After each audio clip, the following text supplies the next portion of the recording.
There are so many cool groups of Pokemon in the franchise, especially in our legendary trios and quartets. And while a lot of recent additions have been giving their very own legendary signature moves, a lot of the older ones have been left to the curve. So today, I want to come up with some exclusive legendary Pokemon signature moves that'll benefit some of these Pokemon that, while they were once considered legendary, have fallen to the wayside quite a bit. While these legendary Pokemon won't all become the next Urshifu Rapid or anything, I do want to at least aim to make these Pokemon more noteworthy in VGC. So for legendaries that are pretty bad, like Regigigas and Monkey Door for example, I want to at least give them a move in order to make up for their otherwise pretty pitiful viability. You guys really loved when we did this for the pseudo legendaries, and if we can get this video to 300 likes, I can cover some other classes of Pokemon like the fossils or paradox options. Also, consider subscribing so you don't miss videos like this in the future. With that said though, let's start off with our legendary birds from the Kanto region. Now while their Galar counterparts did get signature moves, the original legendary bird trio actually did not, and I feel like the best way to base these moves would be trying to give them a similar option to the genies, where they have a chance at some stat drops or some other effects, and they end up being a really strong option for Moltres, Zapdos, and Articuno. With this, I specifically looked at Tornadus Incarnate, since this is the flying type option with Bleak Windstorm, and while I would have loved to give all three legendary birds a strong spread flying type move, I didn't want to impede on Tornadus too much here, especially because I feel like Tornadus would just outright outclass these Pokemon, so I did want to try and make it a little bit different. We're going to call this move Elemental Storm, and it's going to be a strong single target flying type option that instead of Bleak Windstorm will just have 100% accuracy. With Elemental Storm, this won't require the rain or any other weather condition being set to have perfect accuracy,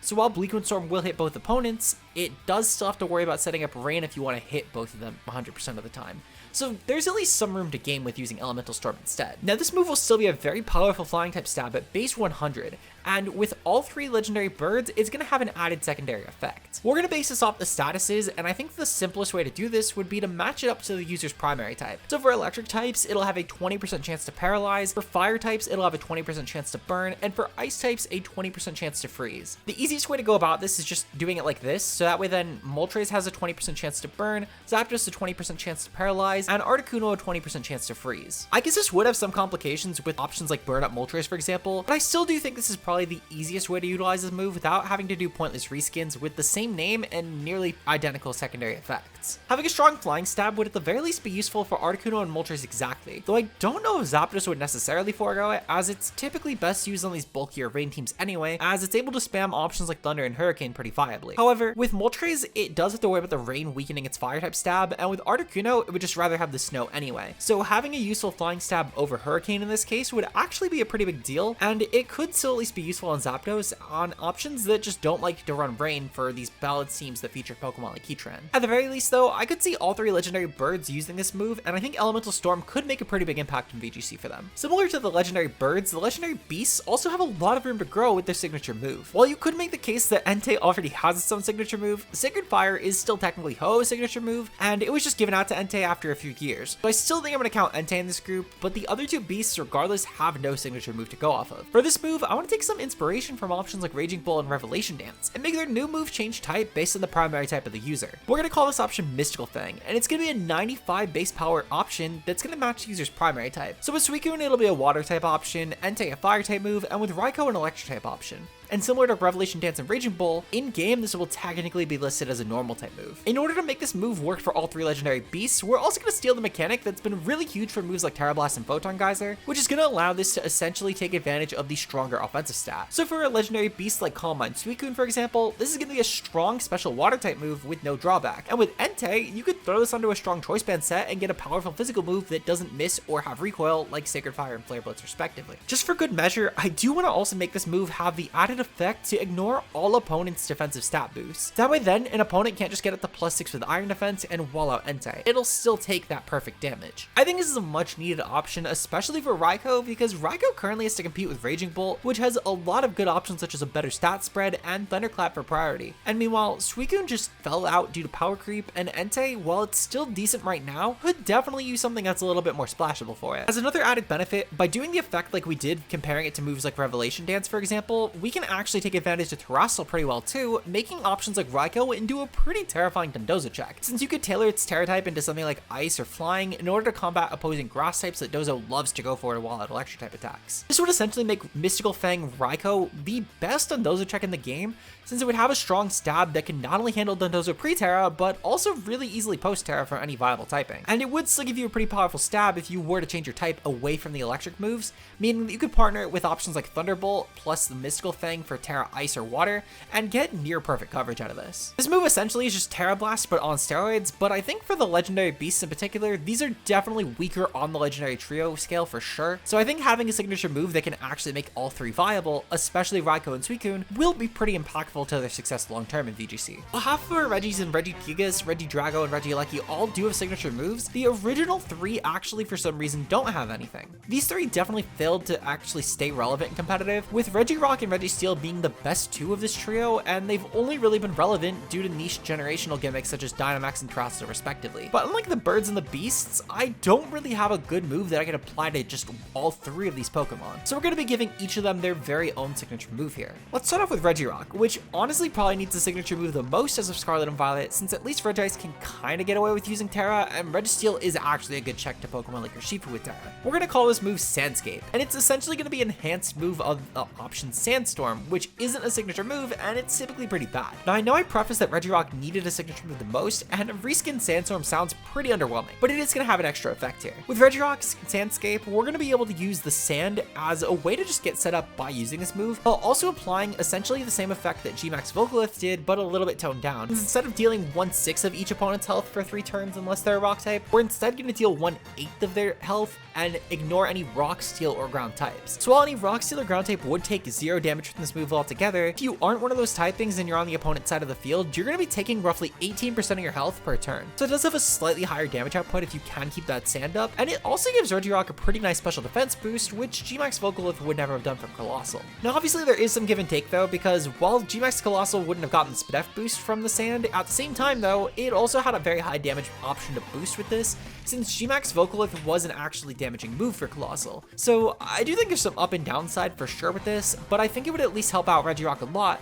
by getting an option to still deal damage while setting up options like Curse and Iron Defense in order to benefit Body Press and Rock Slide sets. I feel like a lot of Generation 8 players shuddered though at the comparison to Gmax Volcalith, but you do have to remember that at the very least, Gmax Colossal was a much more terrifying option due to the fact that it had Steam Engine to allow it to get to +6 speed and outpace a lot of different Pokemon to get this move off. Whereas Regirock is still pretty slow, and it really does need a lot of setup to actually become a monster in VGC. And there's still plenty of Pokemon in the format like Chienpao with Sacred Sword and Urshifu Rappa with Surging Strikes that could completely demolish it anyway. So this signature move, while it would be beneficial, you do have to commit a Terra to freely get it off, and there's still plenty of counterplay to Regirock in my eyes. As for Regis, similar to Regirock, I did want to take advantage of another Gmax move that was once used that no longer gets featured, and Gmax Lapras's Gmax Resonance. Now this move had a very interesting effect, as this is the high damaging ice move for Lapras that could also give it the Auroraville setup. Though similar to Regirock, I do want to lean away from damaging moves and go more towards a status here. So instead, we're going to use this move as a means of setting up the Snow and Auroraville in the same turn.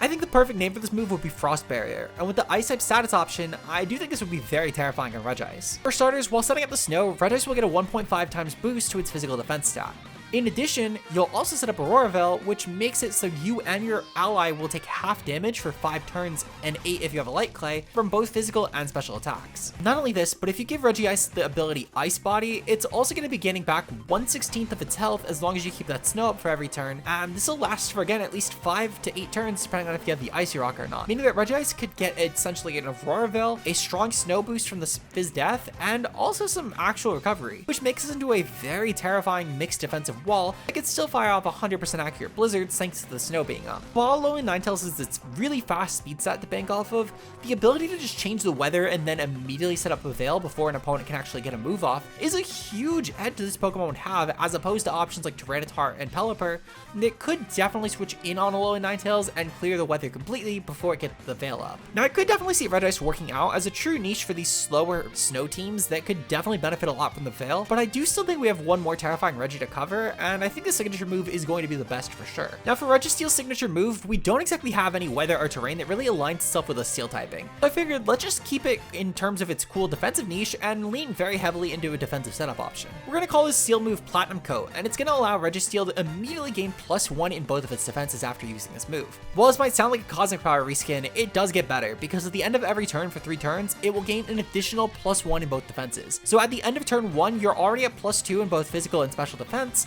At turn 2, you're at +3 in both stats, and by the end of turn 3, you're at a whopping +4 in both your physical and special defense stats. After you've clicked Platinum Coat once, you can definitely use moves like Body Press, Protect, and really any other move in Registeel's arsenal to deal some very powerful damage to the opponent while continuing to set up passively after every turn. And with the ability Clear Body as well, your stats can't even be weakened because Registeel is immune to all stat dropping moves. Now while this is a pretty impressive signature effect that would allow you to get a really powerful defense boost just by existing on the field, there's plenty of counterplay such as Shifu Rapid going for Surging Strikes, Sacred Sword on Xianpao, and if you were to Terrasal to get a better matchup into these, you're going to make yourself a lot weaker to Pokemon like Fluttermane and Tornadus, or even the legendary Birds, which you just gave a very powerful flying type signature move to. Meanwhile, as a Steel type, you still have to worry about plenty of offensive threats in the tier, since Steel does match up pretty badly into a lot of the best Pokemon in the game. While I think there is plenty of counterplay that is reasonable to handle Registeel, I think this would at least give it a legitimate place in the format, as rather than just being a counter team option, it would actually be a true defensive staple for the format. Now for our final signature move of this video, it's going to be going towards the worst legendary trio in all of Scarlet and Violet in my eyes, the Loyal Trio. Now while Petrun is banned in VGC, its 3 subordinates are actually legal, and I feel like it's a shame that not one of them was actually given a signature move, especially since Malignant Chain, which is Petrun's signature move, is a very powerful move, and it allows Petrun an actually decent niche if it was allowed in doubles. I'm going to call this move Loyal Chain, and it's essentially just going to be a slightly weaker version of Malignant Chain, with instead of the base 100 damage output, we'll go towards the 95, which sounds a little bit meaningless, but since these are Petrun's subordinates, I think a small damage cut is of importance here. We'll still keep the 50% chance to get badly poisoned on both opponents, and with a 5 base power weaker than Malignant Chain, I feel like this at least fits for all 3 of these Pokemon, especially since we will be allowing it to hit with the stronger offensive stat. This means that options like Okidogi and Pheasantipity could still use this as a physical move if they wish, while Monkey Dory or especially offensive Pheasantipity could still use it as a special attack. I feel like at least Okidogi could definitely run this with a bulk up moveset, and it would actually be pretty terrifying with the ability Guard Dog on this Pokemon, but I'm unsure if it'd be enough to make Pheasantipity or Monkey Dory actually see much play. Though I think it's due to the fact that these are just horribly stat distributed Pokemon. I tried looking into a lot of other options that could hopefully address Pheasantipity and Monkey Dory's lacklusterness in VGC, such as giving Monkey Dory a move that could deal damage while setting up Psychic Terrain, or Pheasantipity an option that could go for any sort of stat boost here, but any other effect that I gave ended up feeling pretty either counterintuitive or it didn't really fit with the trio. Since if I give Monkey Dory an option to set up Psychic Terrain, Pheasantipity would probably have to set Misty Terrain, which is very counterintuitive to the ability that it has being Toxic Chain. And if I gave Pheasantipity a move that dealt damage while setting up stats, giving that to Monkey Dory or Okidogi would probably be overboard, since Monkey Dory getting anything like a speed or special attack boost would be overkill while dealing damage, and Okidogi again is already a legitimately good Pokemon that really does not need a move like that. Because of this, I think settling on Loyal Chain, while it isn't exactly going to make Pheasantipity and Monkey Dory VGC relevant, could potentially help out if we ever see a format where the Paradox Pokemon in most good legendary groups are banned, but for some reason the Loyal Trio happens to exist. So at the very least, it's not impossible these Pokemon are viable, but I would say it's pretty unlikely. Okidogi though would still see a lot of play with this move, and I think it would, similar to Registeel, actually become a legitimate meta staple here. So at least we fixed one of the Loyal Trio. If you liked what you saw today and you want to see more content like this, make sure to leave a like on the video and subscribe for more, as if we hit 300 likes, we'll do another one of these for a group of Pokemon that you guys want to see. And if you want to go the extra mile, consider becoming a channel member, as for just a couple dollars a month, it's a great way to show your added support to the content, and it helps keep the lights on while funding our editors, Dos and Becca, who do a great job in all the videos you guys see on the channel. You also get some cool emotes, a badge next to your name, and you even get to vote on video topics like this, where I get to let you guys choose what groups of Pokemon we cover. Our current members are Zeke Zero, Josh K Ultra Player, and Blood Lily, who all give their added support to the channel, and your guys' support means the world as channel members. With all that said, I'll see you guys in the next video on the channel, where we'll probably be picking a group of Pokemon to buff. Until then, peace out, guys.